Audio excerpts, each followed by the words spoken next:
Hi, I'm Dan Verton with FedScoop. We're here with Mr. Tony Scott. Tony, as our readers, viewers probably know, is the new CIO for the U.S. government. Thanks very much for being here. Appreciate it. My pleasure. So you just spoke here at the Brocade Federal Forum and talked about this cybersecurity sprint. It's a 30-day sprint. I'm interested, curious to know what made you do that? Was this a response to the OPM hack, or did it start before this latest incident? It actually started well before. So when I assumed the role about 4 months ago, OMB had already formed something called the eGov Cyber Unit, which was a response to what we had seen of, just a growing trend of cyber issues. And this one in particular focused on cyber in the federal government. Mm-hmm. We started something called CyberStat reviews and so on as a part of that eGov Cyber Unit orientation. And as we started to see more and more activity in the federal government, we began to think, what are the things that we, if we did, could really accelerate the adoption? And a couple of things became apparent. One is there'd been lots of guidance issued over the years, but relatively speaking, not as much work on follow-up and holding people accountable.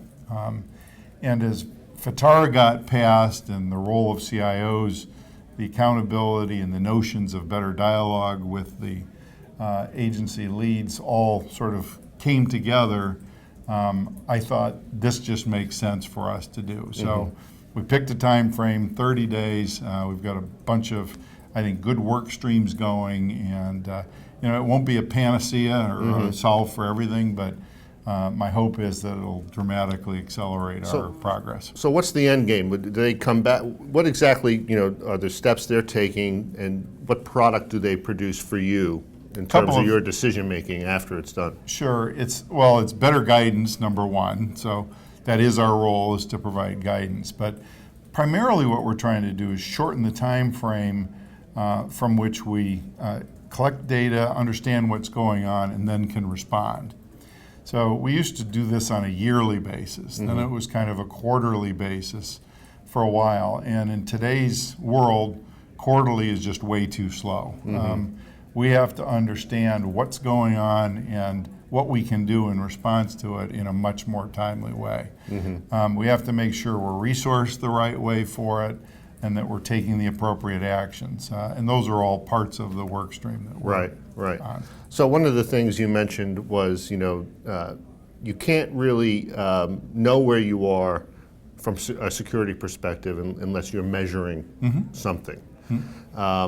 I thought that was supposed to be the FISMA process, where we're measuring where agencies are, they're reporting their deficiencies, and it seems like in some of the latest incidents, those reports are just getting lost out there in the ether because someone probably should have been jumping up and down about a few vulnerabilities at OPM and elsewhere. So is there a way for you, do you plan on trying to improve that reporting process so that when they're voluntarily telling you we've got deficiencies, someone's saying, okay, well, that's a priority, we have to fix that? Sure, and the way I think we should think about it is you can report in how many stop lights or stop signs you have, and then you can also detect and report on how many people are running the red lights or not stopping at the stop signs, or how many stop signs go missing, or all kinds of things like that. And what we know is with better data and shorter cycles, you can take corrective action much more quickly. And so that's the kind of motion and time frame we're trying to accelerate. Right. Now you did also mention something about budgets. You expect budgets to go up in light of this latest incident and the fact that there's a renewed sense of urgency here? Well, and it may not be overall IT budgets go up, but specifically the amount of that money that's being spent or the proportion of it on security, I think realistically we just have to assume is going to be greater. Right. Now let's talk a little bit about the reason we're here at Brocade, which is the network, basically. You mentioned in your speech about old IT still existing throughout various areas of the federal government, and it's difficult to protect that because some of the modern capabilities don't work with older infrastructure. Is that part of your priority area to replace, as you to use your words, replace that older infrastructure so that we have modern capabilities to protect it? Yeah, not necessarily part of the 30-day sprint.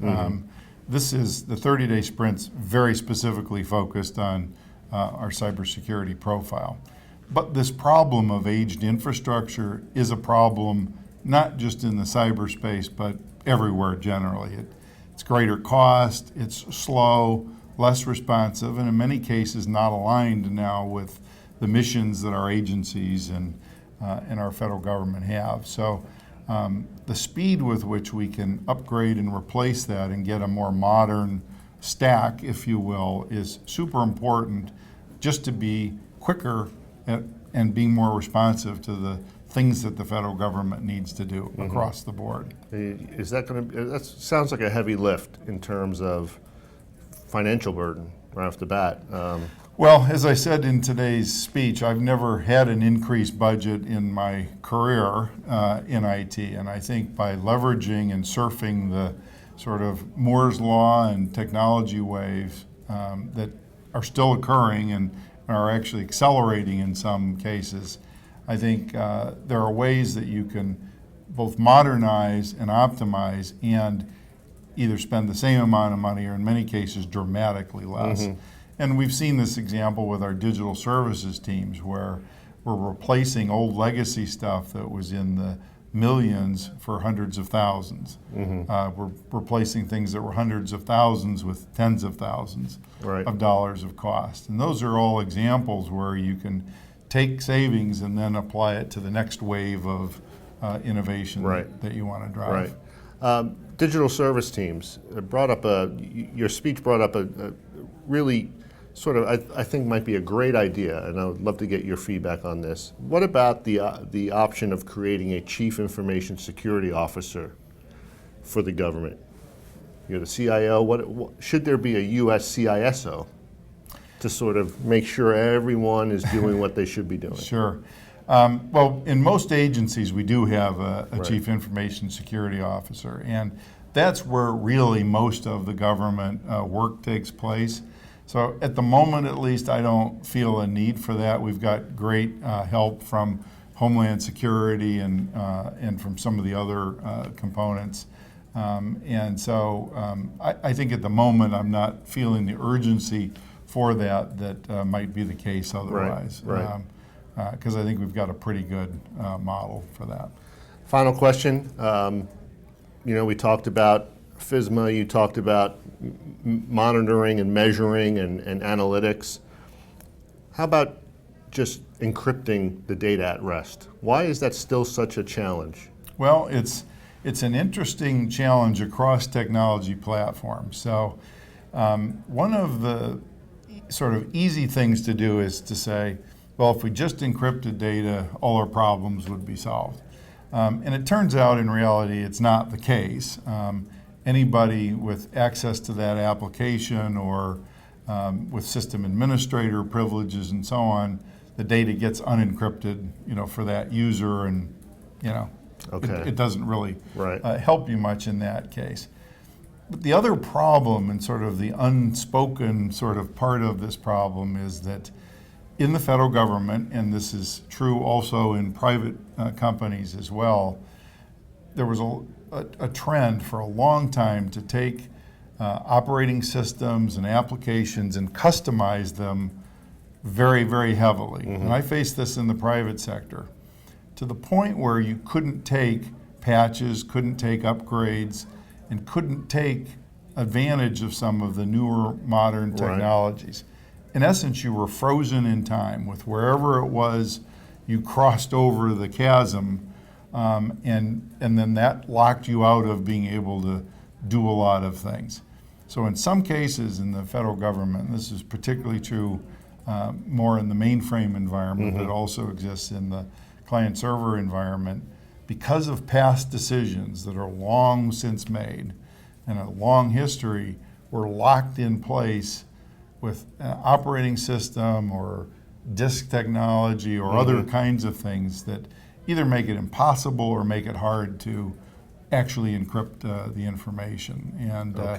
And you know, it's pretty technical, but that's the reality. So right. The better answer for us long term is, instead of pouring a lot of money down these old sinkholes, if you will, is to, you know, take that money and really invest in new modern architecture, and it'll get us a lot further down the road. Great. Tony Scott, thank you very much for your time today. My pleasure. You've been watching FedScoop TV. I'm Dan Verton. Thanks very much.